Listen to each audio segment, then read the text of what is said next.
Hello, everybody. Yeshua. Muscles. Muscles. Muscle. I got muscles.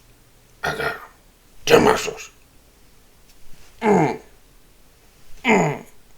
got brain muscles and real muscles. Yeah. Okay. Wow, that one lasted longest, I think, of any of the muscle things that I've ever done. That was almost 30 seconds. Okay, so, today we are going to be continuing reading from Physics Implications of the Bible. It is a book that I have been working on, and I decided to turn it into a video. So, we are on chapter 3, and I'm going to read through this information. Fair warning.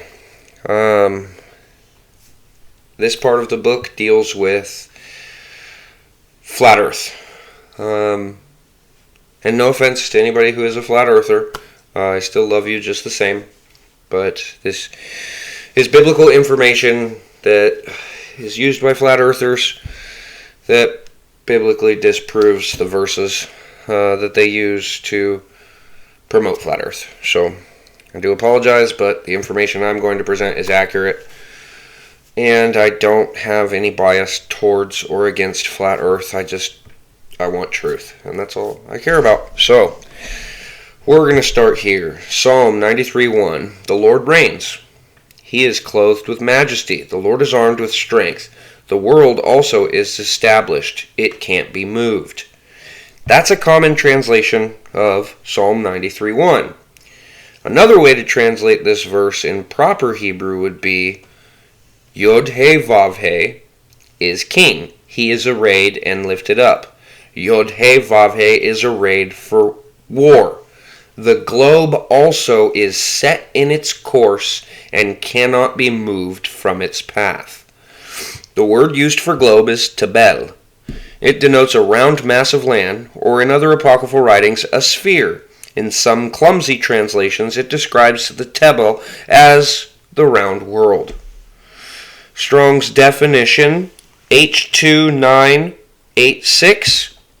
The earth, as moist and therefore inhabited, the globe, by extension its inhabitants, specifically a particular land as Babylonia, Palestine, the habitable part of the world. Another word similar to tebel is tubal. Tubal. Jones' Dictionary of Old Testament proper names settles for the general meaning of the verb and reads flowing forth for the meaning of the name tubal. However, identical to the name tubal is our root's derivative tebel, meaning globe. Hence the name tubal means globe, but the whole flow and currencies of the world economy in its broadest sense. In a simple sense, it denotes a course traveled to sell items around the globe. Globe. The word used here for established is K-U-W-N, or kun. In the Hebrew, it says kun. It uses a double emphasis on the word kun, which means set in its course or direction. Kun, to establish, set up, accomplish, do, make firm, to fix, make ready, prepare, provide, furnish, to direct toward, to direct down a path, to arrange in a direction, to order, or to direct in its way. Okay, Psalm 119:5. KJV. Oh, that my ways were directed to keep thy statutes. The word kun. Proverbs 21:29 from the KJV. A wicked man hardeneth his face, but as for the upright, he directeth his way. Again, kun. Jeremiah 10:23 KJV. O Lord, I know that the way of man is not in himself. It is not in man that walketh to direct his steps. Psalm 37:23 KJV. The steps of a good man are ordered, kun, by the Lord, and he delighteth in his way. Psalm 119, 133 KJV, order my steps in thy word, and let not any iniquity have dominion over me. Order, direct, the word kun. To understand the implications of the aforementioned passage and its translation into the physics world, we need to first understand a physics constant, H, or Planck's constant. In 1911, Maxwell Planck published a paper in regards to particle pair wavelength. He postulated that all particle pairs and the associated frequency of their vibration pattern were all multiples of an indivisible unit he called H, known now as the Planck's constant. Mind you, it's not a constant. Not a constant. That word seems to be very loosely used by physicists. For some reason, they say the speed of light is a constant. Planck's number is a constant when the speed of light and Planck's constant are changing in direct proportion to each other. When one gets smaller, the other gets larger. So as Planck's constant gets larger, the speed of light slows down in direct proportion.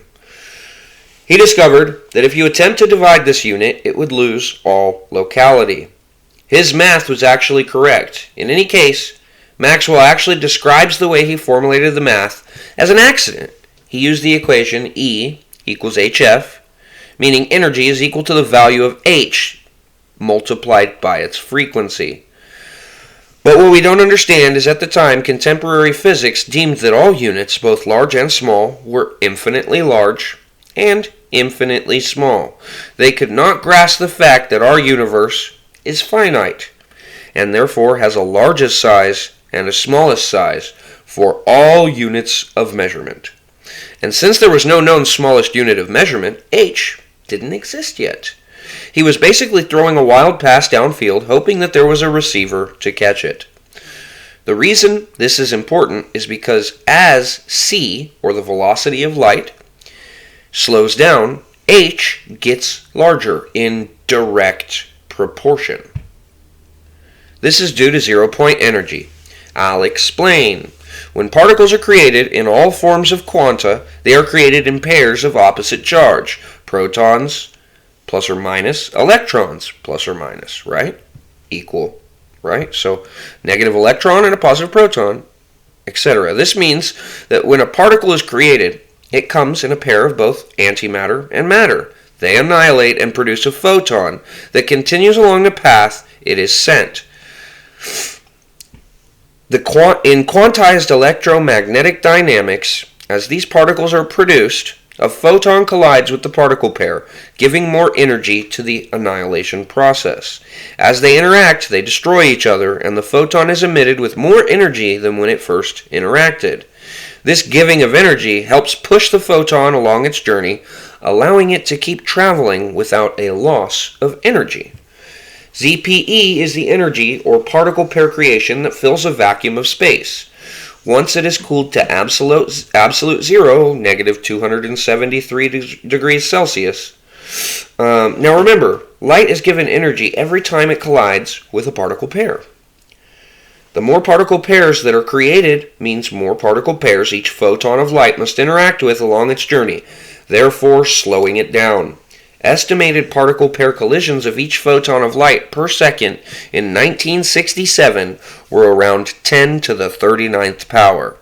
That's 10 with 39 zeros after it. Now though, in 2020, the number of collisions each photon undertakes every single second is 10 to the 53rd power. That's 10 with 53 zeros after it. That's a very big number. That means that the universe, as it gets older, increases in zero-point energy. Think of it like a rubber band. Shout out to Barry Setterfield. He's the man that really hammered all this information home. Like to give shout outs to the people who first found the information. So think of a rubber band. When you stretch a rubber band, the heat energy created from the stretching is turned into potential energy. This energy is then turned into kinetic energy once the rubber band is released.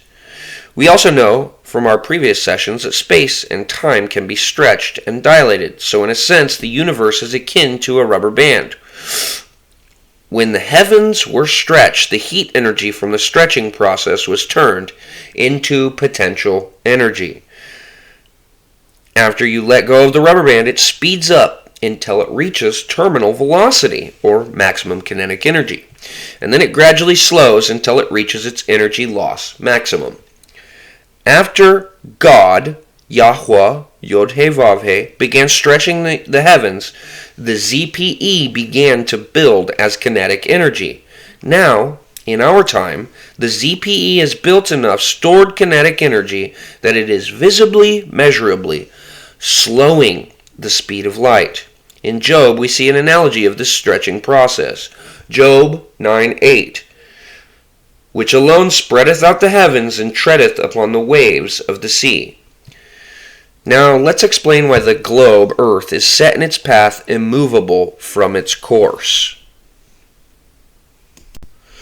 So, in modern physics, we understand that gravity, or what most physicists will say, causes things to interact in space is gravity. Well, gravity is considered a weak force, and it is not what governs the driving forces of our universe. That would actually be electromagnetism, but that is for a later session. But gravity does play an effect. Now, when you take a huge bowling ball and you set it in the middle of a giant rubber sheet that you have stretched out a few feet off the floor, that giant bowling ball is going to create what would be considered a gravity well. Now, if you send smaller balls rolling around this bowling ball, you'll see that as they go around this gravity well, they will kind of spin in an angular momentum, or an angular direction. And they will continue to spin as they lose kinetic energy, and as they lose angular momentum, they will slow and slow and slow until it finally drops into the gravity well.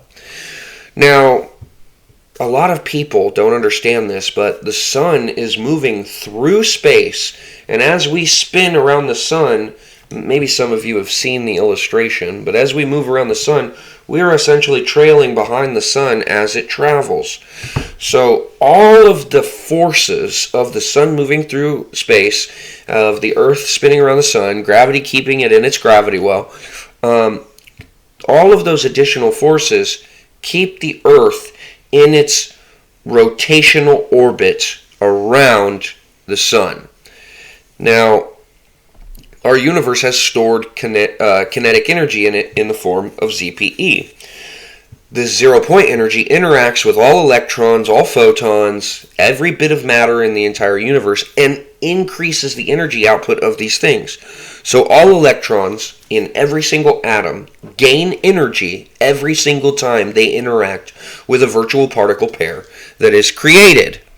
So, what causes space-time to have stored kinetic energy? The zero-point energy from the initial stretching of our universe. Stored up potential angular kinetic energy.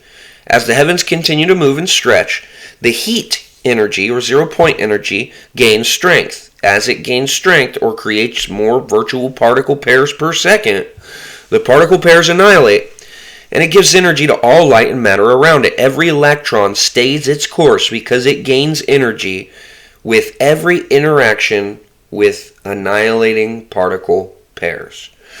Proverbs 16:11. A just balance and scales are the Lord's. All the weights in the bag are of his work.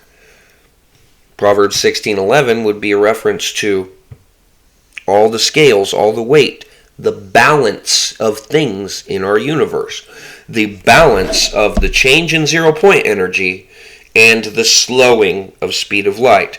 As zero-point energy gains in energy, the speed of light slows down in direct proportion, very much like a scale, an old-timey scale would, as you balance it out. The Lord balances our universe. And this is one of the physics devices that he uses to keep the universe in balance. So, Yod-Heh-Vav-Heh balances everything justly according to his work. What is God's work? Creation. What does God balance with his just scales? Creation. Can you see that the more literally you take the Bible, the more it makes sense? Okay, so that is chapter 3 of my book, and we'll move on to chapter 4 in later sessions. But for now, I will leave you with that. I thank you all for your time. Praise Yeshua. Muscles.